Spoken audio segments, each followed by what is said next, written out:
TNT's start of delivery trials in London has been branded by the CWU as the start of an attack on the pay terms and conditions of every employee in the postal industry. Since the trial began back in July, the union has been considering what action might best highlight the damage this race to the bottom is doing to the future of the industry. Today, at the UK's largest postal services conference, attended by the Chief Executive of Royal Mail, Moya Green, and Chief Executive of TNT Post UK, Nick Wells, CWU General Secretary Billy Hayes and CWU Deputy General Secretary Postal Dave Ward announced that the union intends to instruct its members to no longer handle competitors' mail.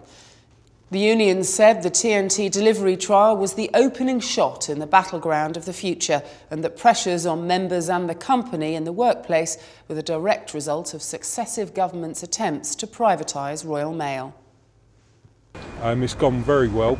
A very interesting dialogue between ourselves and the Chief Executive for TNT, Nick Wells.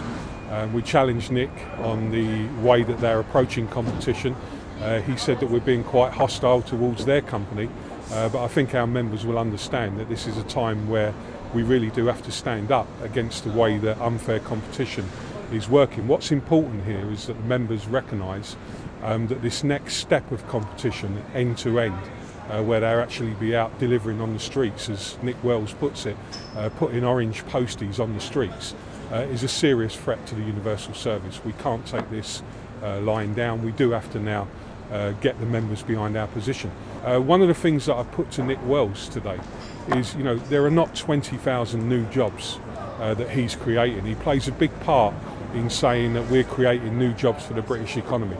These are underemployed jobs, they're zero-hour contract jobs, and they're just above minimum wage jobs, and they're replacing good, decent jobs of postal workers, and that's one of the reasons why we have to get that point across as well very strongly in our campaign.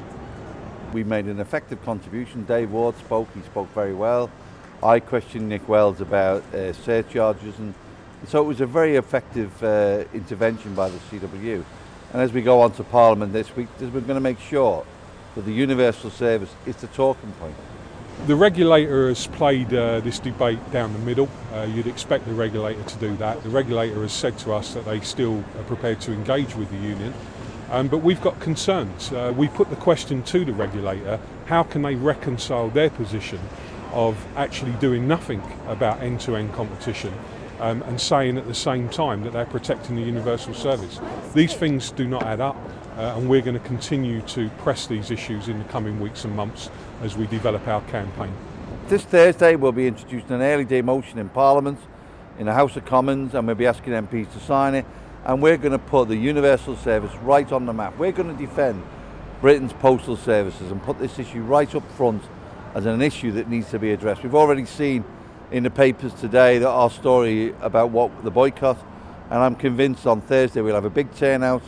CW branches are doing everything they can to make sure that they get there and tell their MPs they need to defend the universal service.